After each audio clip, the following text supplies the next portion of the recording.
Alright, magandang umaga na ho sa lahat natin ng mga viewers Luzon, Visayas at Mindanao all over the world. Welcome naman sa ating panibagong video, panibagong reaction, mga ka-action, mga kakamping. So pag-usapan lang ho natin itong ginaparayaw-yaw ni Jeffrey Celes. So alam naman po natin, nakilala natin si Jeffrey Celes bilang isang kritiko ng administrasyon ni Mr. President Bongbong Marcos. At isa ito sa pinakamaingay dyan sa EDSA Shrine sa kanilang mga rally o sa EDSA People Power Monument, na kung saan nanawagan nga ho sila ng Marcos resign, pero hindi pa rin umuobra ang kanilang panawagan sa majority na Pilipino. Kahit nagsalita si Saldico, tuwang-tuwa ho sila doon. Nagsalita si Amy Marcos na kung ano-ano man ang sinasabi sa kanyang kinakapatid or kapatid, tuwang-tuwa ho sila doon. Dahil ang buong akala nila, dadami na ang manawagan ng Marcos resign.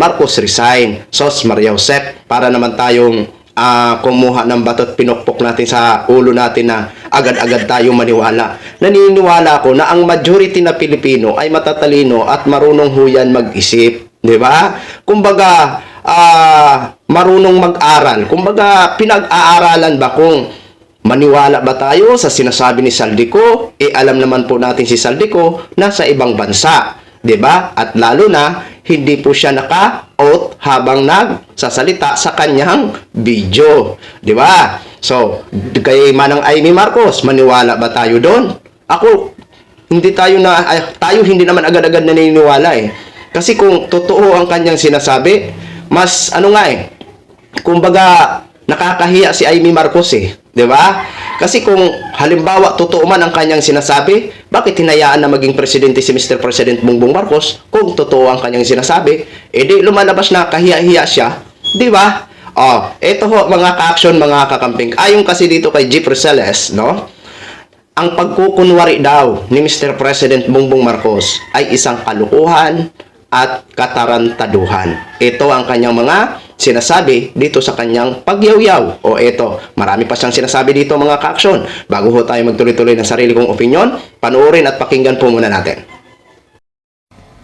Ang pagkukunwari ni Marcos na siya ang tagapagligtas ng Pilipinas sa korupsyon ay isang malaking kalukuhan at katarantaduhan. Sapagkat ang totoo, siya ang mastermind. Siya ang punong salaring kriminal. At yan ay dapat maitatak sa isipan ng bawat Pilipino.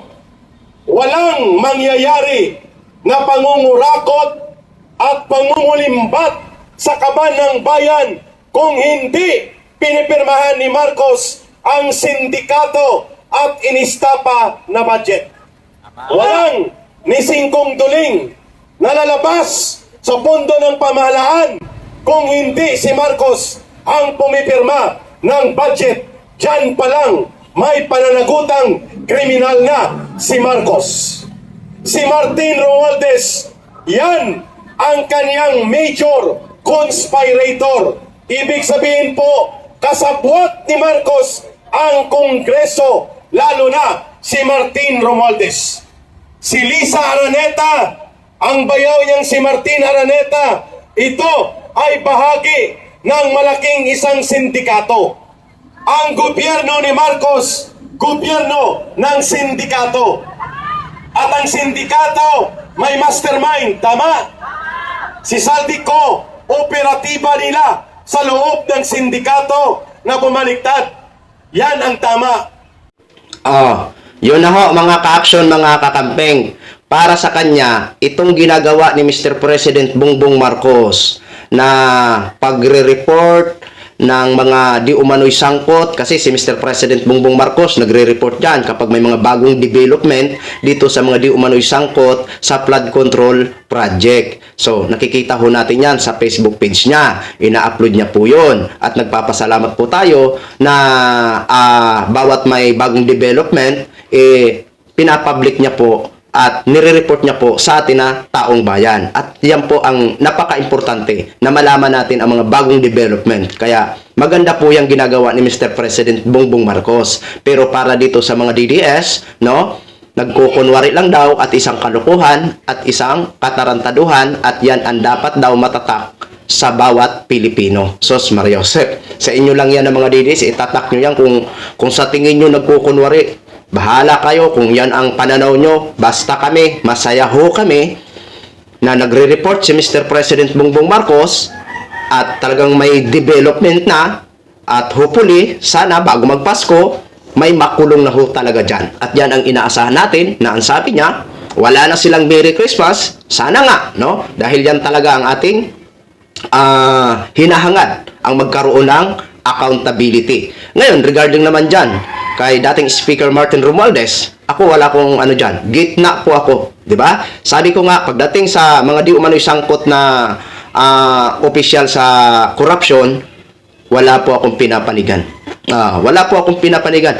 Kahit man kaalyado yan ni Mr. President Bongbong Marcos, hindi ko po papanigan. Kumbaga, hahayaan ko na imbestigahan ho si dating House Speaker Martin Romualdez. Pero dito sa ginagawa ni Mr. President Bongbong Marcos, kung para sa mga iilan, sa mga kakarampot na mga DDS, ay nagkukunwari lang, nasa sa inyo po yan. Pero para sa amin, nagpapasalamat kami na talagang inaksyonan ni Mr. President Bongbong Marcos itong talamak na korupsyon.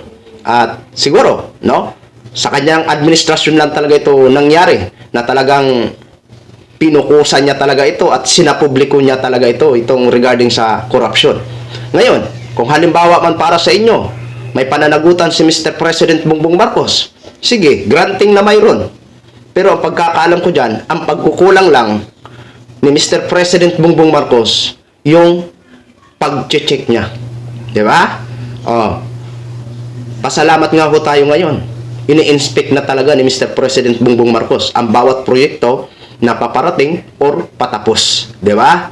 Yun yung, para sa akin, yun yung pagkukulang ni Mr. President Bongbong Marcos. Ang hindi niya na-monitor. Siyempre, may intindihan ko rin siguro si Mr. President Bongbong Marcos kasi nagtiwala ho siya. Di ba? Nagtiwala ho siya. At siyempre, busy po siya dahil buong bansa ang kanyang ginagampanan. Di ba?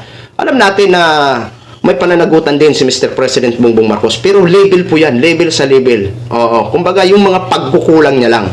Kulang sa monitoring. Yan lang ho. Basta tayo, suportado natin si Mr. President Bongbong Marcos sa kanyang mga magagandang ginagawa na kung saan nakikinabang ho tayo ng mga Pilipino. Huwag nating hayaan na magwagi itong mga DDS ng kanilang panawagan na Marcos resign, Marcos resign. Okay? So yun lang ho mga ka-action, mga kakamping no. Gin-share ko lang ho sa inyo yan. Maraming salamat po sa lahat natin ng mga viewers, Luzon, Visayas at Mindanao all over the world. Ako po ang inyong lingkod, si The Action Man. Have a good day, everyone!